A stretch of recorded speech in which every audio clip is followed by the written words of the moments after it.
It's time for Nation 2 in our World Cup bottom-up challenge. Currently 51st in the world rankings.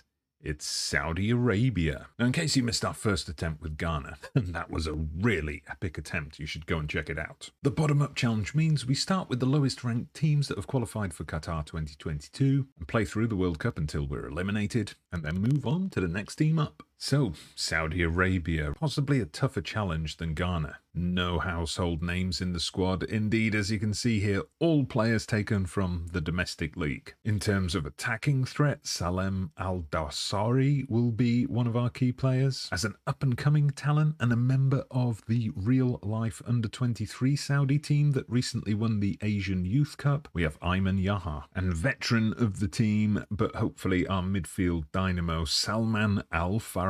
As Saudi Arabia lack the attacking flair of Ghana, we've gone for a slightly more cautious formation. A flat back four with an anchorman playing just in front of them. We'll be looking for quick counters through our pacey wingers, and you can bet your bottom dollar we'll be playing for set pieces. We only had time for 2 warm-up friendlies, an insipid 0-0 with the Philippines, but then a surprise 1-0 win away to Wales. As for why Saudi Arabia, 1 week away from a World Cup held in a neighbouring country, Qatar, why they would travel all the way to Wales just 6 days before that for a friendly is beyond me, but we'll take the win. Our World Cup group is, of course, a tough one with Argentina and a certain GOAT Messi, one of the favourites, a decent Polish side led by Lewandowski, and a resurgent Mexico team with Raul Jimenez. And let's not forget, of course, that in my 100 World Cup simulations on FM23, Saudi Arabia only managed to get out of the group stage 1 time. Can we do any better? Well, let's find out with highlights from our first game against Poland.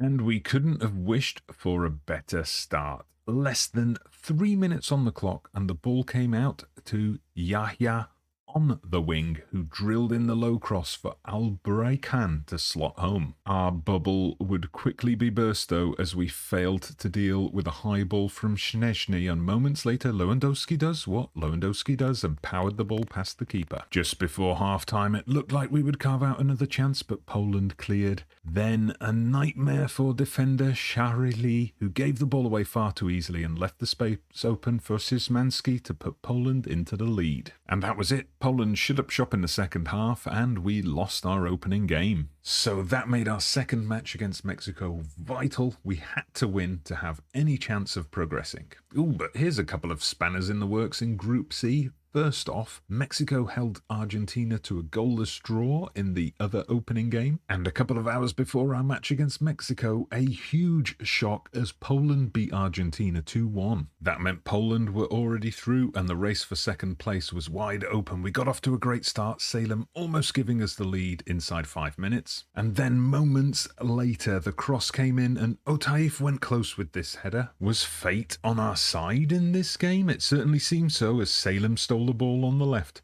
charged forward and then pulled back for veteran Al-Faraj to fire into the top corner. We soon had a chance to extend our lead. This free kick from Saud going just wide. 1-0 at half-time then. Could we somehow hold on for the win? The second half passed quietly until this free kick from Lozano. Fantastic save. Into the final 5 minutes, Mexico were piling on the pressure.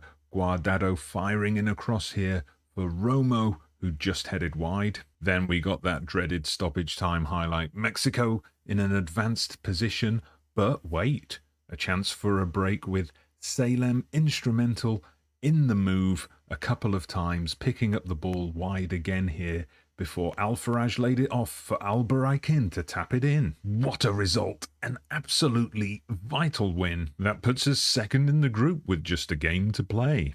But only one problem. We're facing this guy next, and I'm sure he'll be looking for a win. Alright, so just like our first challenge with Ghana, the final group stage game, we'll do it as a live com. I don't see any reason to change the side at this point, so we're not going to. We're sticking with the team that lost narrowly to Poland and beat Mexico. Remember, as long as Mexico don't beat Poland, a point is going to be enough. But yeah, looking at that team sheet, I don't fancy our chances. So that's how things stand in this group on the final match day. The teams come out onto the pitch. Now, of course, we thought it wasn't possible for Ghana against Brazil, and that turned out to be an epic all-time World Cup encounter.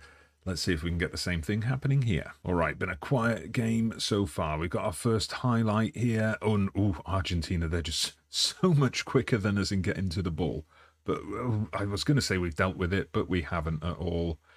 Dybala scores the goal. Ah, dearie me. So yeah, exactly what we didn't want to happen. It looks like Mexico are winning in the other game at the moment as well, so we're currently rock bottom. But all right, we've steadied the ship. Only 10 minutes to go in the half, but it's Argentina on the ball again, and it doesn't look to me like we're going to get that ball off them anytime soon. All right, here we go. Lautaro running through the middle, unchallenged, shoots over though, and somehow we're only a goal down at half-time, so, you know, this is not over yet. You know what would really help us in the second half? You hit that like button and subscribe to the channel. Right, well, trying to fire everybody up at half-time, our lone striker has somehow ended up demotivated, so we're making a big call. We're going to sub him off. Abdullah Al-Hamdan, it's your time to shine. All right, we've got an early highlight in this half, and we've got the ball, so that's progress from what we saw in the first half. Let's get this forward. Let's not make any stupid mistakes near our own area. Good, Saud's got the ball now. Yaya gets dispossessed. Okay, I said no stupid mistakes in our own half, so I suppose that's what happened. It was a stupid mistake in their half, and unfortunately, here come Argentina. Di Maria now. Is he going to pull it inside? Paredes has got it. Oh, they're just toying with us at the moment. The cross comes in and it goes over. We fight on. Right, another highlight. And again, it's Argentina on the ball. Di Maria in a dangerous position. Oh, that got a deflection, I think. Bounced up kindly for the keeper. But the highlights they just keep starting with Argentina on the ball. Anyway, can we do something here? A rare misplaced pass from our opponents. Here comes Salman. He plays in Al-Hamdan, the substitute. And to Salem. Salem has hit the post. Salem has hit the post. Why was nobody reacting? Even the goalkeeper reacted to that one a bit slowly. Oh, that was a huge chance for us to, you know, get the goal we need. I see Mexico 2-0 up against Poland. Oh, but Tambakti has just equalised for Saudi Arabia against Argentina. Can you believe that?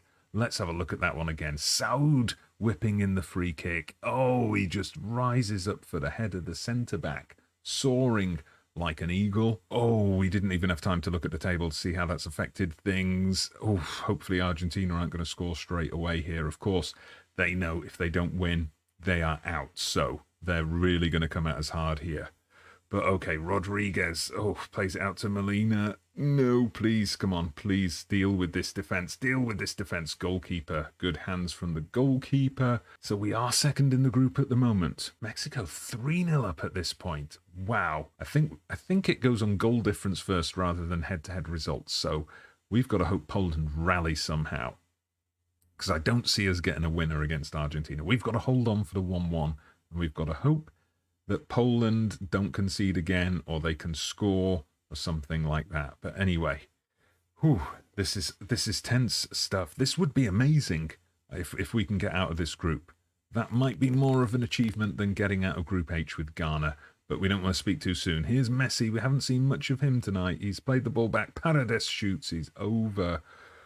Oh, this is all very tense. So we've got tired legs out there. Salem Al-Dosari, he's on a yellow, but you know, and he's very tired, but he's one of our best players, so we want to keep him on ideally. Al-Harbi's looking apprehensive, so we get him off. But the player we're bringing on looks nervous. And you know what? Ayman Yahya is not having a great game, so we're going to bring on Garib. So we're into the final 10 minutes. We can still make a couple more substitutions, so we're going to do that, I think, now that we're on 89. Alabed on for Otaif, and we're bringing on Al Ghanam right back because we had a guy on a yellow there, so we don't want to risk that. So come on, boys. Let's see if we can ride this out. Oh, there's just a couple of minutes left. Argentina fighting for their World Cup lives. Messi plays it in. Oh, come on, let's deal with this. Let's deal with this. Good stuff, good stuff. Oh, we're into stoppage time. 4 minutes added on. We've only had 3 shots all game, but we've managed to get a draw with Argentina. We have eliminated Argentina from the World Cup, if nothing else. Now we just need to check what happened in that Mexico-Poland game. Oh my God, look at that. How the table looks. It looks unbelievable. Poland, top of the group. Saudi Arabia second. Somehow this mini challenge continues, but perhaps not for very long, as next up, France. And you know what? We're going to get straight into that France game in this episode. We're all set for the World Cup clash. Viewer discretion advised. This could be very painful. So unfortunately, we're going to be dealing with a couple of suspensions here. So Mohamed Kano is out after 2 yellows, and so is that veteran midfield dynamo Al Faraj. So that weakens us in the centre of the park. But well, wish us luck anyway. Okay, dumb moment of the beta here. I'm getting asked why I've left Salman Al Faraj out. Where's the option to say, he's suspended? You dumbass. But anyway, the teams come out. So World Cup knockout rounds for Saudi Arabia. First time since USA 94, I guess, that the Saudis have made it this far. Let's see if we can take them one step further. Anyway, we're in with a highlight here, and our goalkeeper has the ball. Good. Can we shock the French here? Can we shock the defending champions? No, doesn't look like it. Benzema is through. Benzema has scored. And an injury. So we've already got 2 midfielders suspended, and now Otaif is injured. Right, Alabed comes on in his place. All right, we've got up to the half-hour mark without any further goals from the French, so that's good. We are being a bit dangerous with the ball in our own half, though, and here comes Theo Hernandez. Giroud, oh, was that come back? Was that the keeper, or did that come back off the post? But anyway, the French are starting to look more and more dangerous, and now they've got a free kick in an incredibly dangerous position. Right, not sure why we cut away to the centre circle there, but Fekir is standing over it, and I think this is going in. And indeed it is. Oh, and our first half misery is not over yet. Lucas Hernandez adding a third. And that's the scoreline at half time. Do you think we're going to score 4 goals in the second half? It's just one of those where nobody's having a good game for us. But, see there, we get the clearance, but then we just boot it straight to one of their players. See, again there. We had the chance for a break, but just give it straight back to our opponents.